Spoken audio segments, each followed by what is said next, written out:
Halo teman-teman, kembali lagi dengan kami kelompok 3. Berikut adalah penjelasan tentang organ reproduksi wanita. Sebelumnya, perkenalkan anggota kelompok kami. Yang pertama, Fahma Afin Saputri, absen 16. Yang kedua, Dia Saptria Pamungkas, absen 12. Yang ketiga, Keisa Rizky Pujiastuti, dan yang keempat, Vidi Ginaraya. Yang pertama ada ovarium. Ovarium merupakan struktur berbentuk buah kenari dengan panjang sekitar 3 cm, lebar 1,5 cm, dan tebal 1 cm. Ovarium disebut juga dengan indung telur.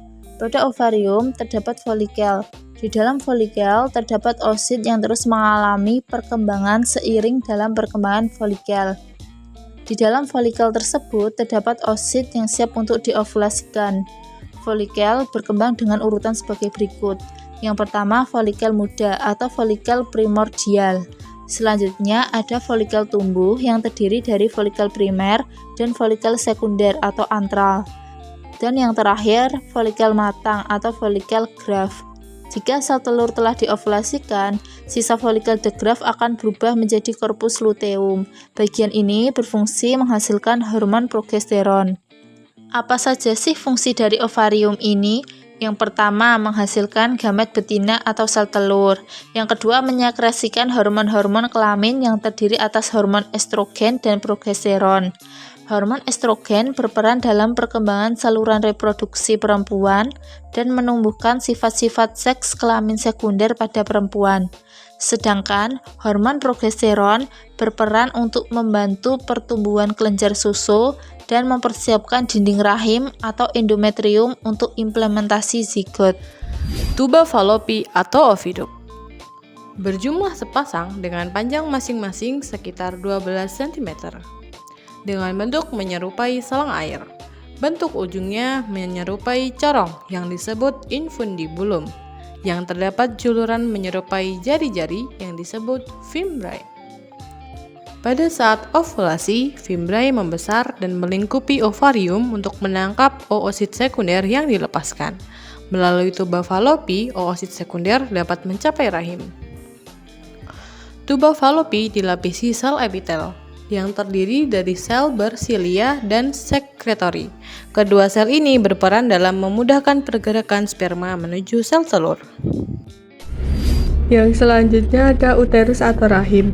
Dinding rahim terdiri atas 3 lapisan dari dalam keluar, yaitu endometrium, myometrium, dan perimetrium. Dinding endometrium tersusun atas sel epitel, jaringan ikat, dan kelenjar uterus. Lapisan rahim berperan dalam proses penempelan calon janin dan pembentukan plasenta pada proses kehamilan. Fungsi plasenta sendiri yaitu yang pertama, menyalurkan oksigen dan nutrisi pada janin. Yang kedua, membuang sisa iat dari darah janin. Yang ketiga, memproduksi hormon pendukung kehamilan. Yang keempat, melindungi janin dari infeksi bakteri. Di uterus sendiri yaitu yang pertama, menyalurkan sperma ke tempat terjadinya fertilisasi. Yang kedua, tempat terjadinya implantasi dan perkembangan embrio. Yang ketiga, mengatasi siklus menstruasi.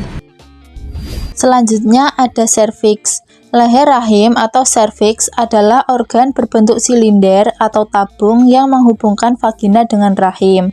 Serviks terdiri dari 2 bagian, yaitu ektoserviks atau dinding luar leher rahim dan endoserviks atau bagian dalam leher rahim. Serviks memproduksi lendir yang akan berubah selama siklus menstruasi. Perubahan tekstur lendir serviks bertujuan untuk mencegah atau membantu terjadinya kehamilan. Selanjutnya ada organ kelamin luar atau vulva. Organ kelamin luar perempuan adalah vulva. Bagian ini terdiri atas klitoris dan lipatan kulit, yaitu sepasang labil mayor dan sepasang labil minor. Pada bagian vulva terdapat kelenjar Bartholin. Vulva dan vagina merupakan organ vital yang harus dijaga kebersihannya.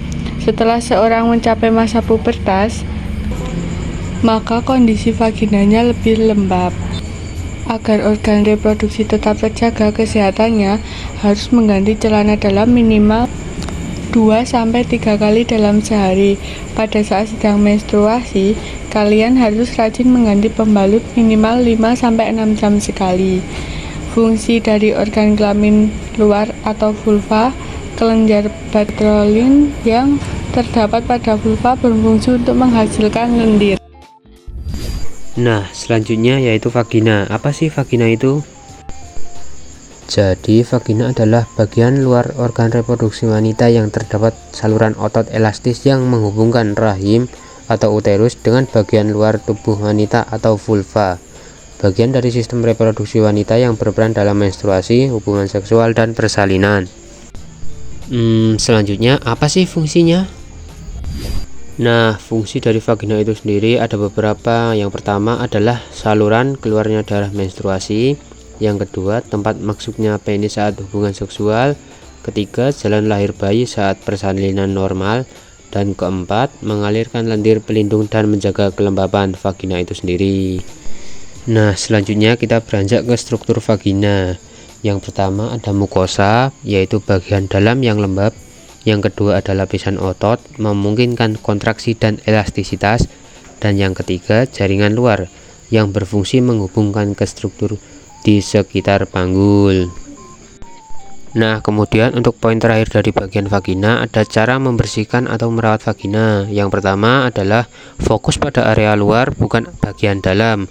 Vagina bagian dalam dapat membersihkan dirinya sendiri dengan alami menggunakan cairan dan bakteri baik Lactobacillus. Yang kedua adalah gunakan air bersih. Bilas area luar dengan air bersih saat mandi atau setelah buang air kecil maupun besar. Yang ketiga, hindari sabun menggunakan aroma, antiseptik, atau pembersih kewanitaan. Karena sabun dengan pewangi atau bahan kimia bisa mengganggu keseimbangan pH dan membunuh bakteri baik itu sendiri pada vagina. Yang keempat, jangan melakukan douching. Douching yaitu menyemprotkan air atau cairan pembersih ke dalam vagina. Hal ini tidak perlu dan berisiko menyebabkan iritasi, infeksi, atau ketidakseimbangan flora vagina. Yang kelima yaitu keringkan dengan handuk bersih. Setelah membilas, keringkan area tersebut dengan handuk bersih dan lembut agar tidak lembab. Lembab memicu pertumbuhan jamur. Untuk poin yang terakhir yaitu gunakan pakaian dalam yang bersih dan berbahan katun. Katun dapat menyerap keringat dan memungkinkan sirkulasi udara lancar. Sekian penjelasan kami mengenai organ reproduksi wanita. Semoga penjelasan kami memberikan tambahan pengetahuan dan wawasan untuk teman-teman semua ya. Terima kasih.